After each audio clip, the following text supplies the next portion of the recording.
Приветствую вас на канале Bizarre World, меня зовут Макс, и сегодня я вам расскажу про весьма необычную империю, империю ацтеков. Появившись из логова змей, ацтеки создали великую империю, порадовали мир великолепными лакомствами, пали от рук наглого испанца, который их захватил с 16 лошадями. Но давайте-ка обо всем по порядку. Итак, погнали!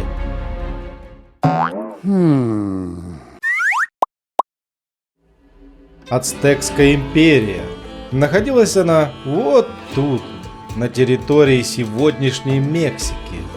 Появилась она в далеком 1325 году и просуществовала вплоть до 1521 года. В лучшие годы Ацтекская империя занимала немалую площадь. Порядка 230 тысяч квадратных километров с населением около 15 миллионов человек. Название Ацтекской империи происходит от народа, ее создавшего, собственно, ацтеков. В свою очередь, слово ацтек означает буквально «некто из Ацтлана», такого мифического места, расположенного где-то к северу от Теночтитлана. Сами же ацтеки называли себя Мешика. От этого слова, кстати, и происходит современное название Мексика. Предки ацтеков пришли с севера, с территории современных США. Видимо, там было холодно, и пошли потом на юг. Местные вожди очень жадные были и вредные. Не желая делиться хорошими землями с иноземцами, отдали ацтекам небольшой необитаемый островок на озере Тескока. Как оказалось, остров был сюрпризом. На нем было очень много змей, и вожди думали, что северяне не захотят тут жить. Однако ацтеки были те еще фанатики, и присутствие змей их, наоборот, порадовало. Ведь по легенде, они должны были остановиться именно там, где увидят на кактусе орла, держащего в когтях именно змею. Вот шиза, да? И вероятно, они это увидели на острове. Ну или представили мысленно такую картину. Вот, кстати, схематическое изображение эмблемы империи ацтеков. Орел, держащий во рту как раз таки змею. Странное зрелище.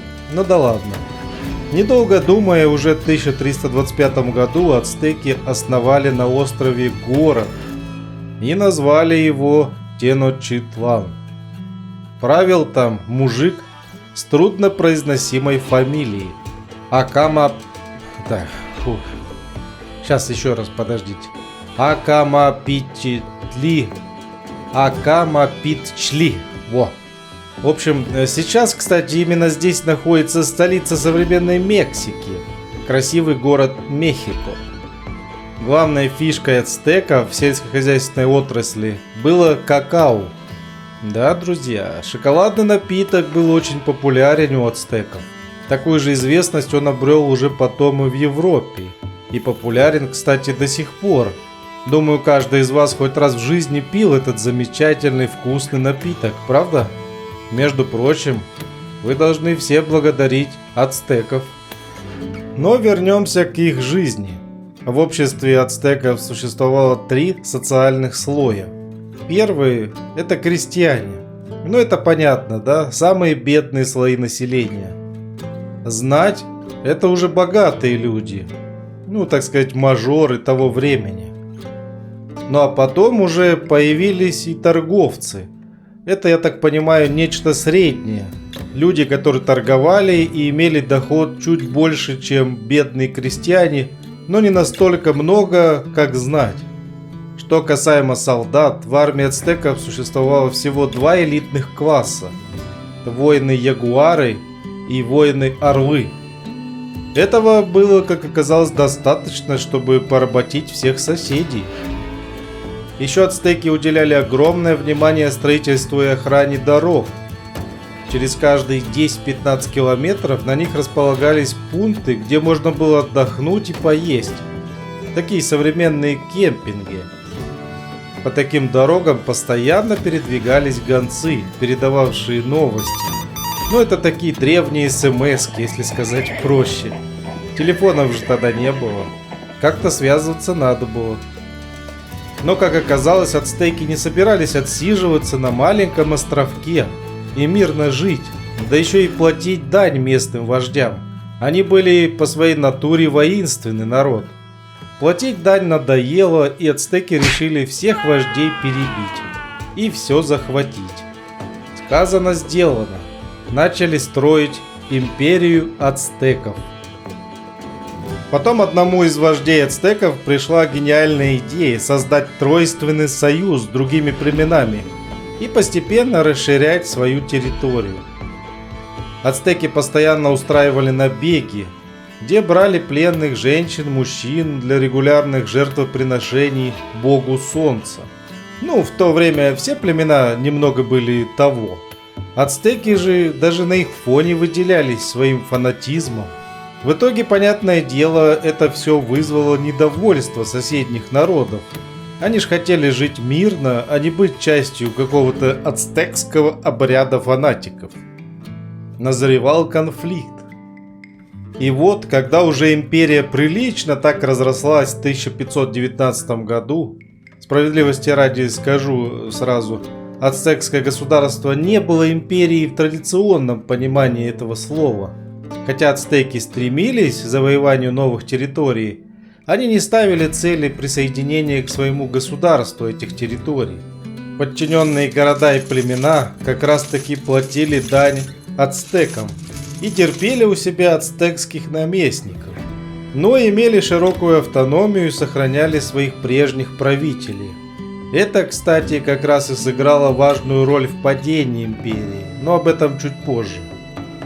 Государство ацтеков находилось на пике могущества, когда в 1519 году на его территорию вторглись испанцы во главе с губернатором Кубы и просто крутым чуваком, испанцем Эрнаном Кортесом.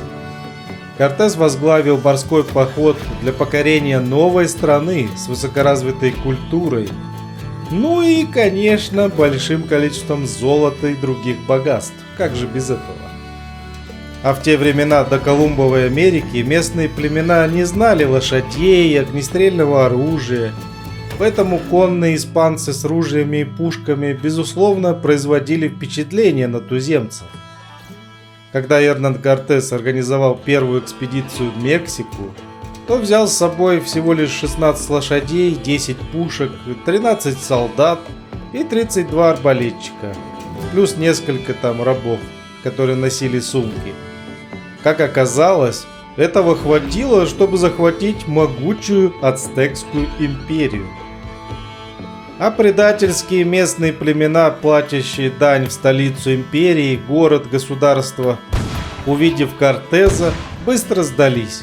В итоге испанцы без боя заняли Теночтитлан, но уже на следующий год были с позором изгнаны ацтеками из города.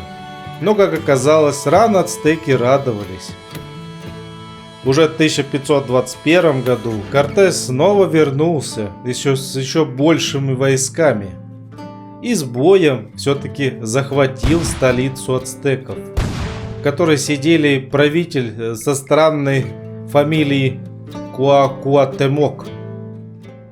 Мало того, злопамятный Кортес на этот раз полностью уничтожил ацтекскую империю, буквально снес ее с лица земли, Великую Ацтекскую империю.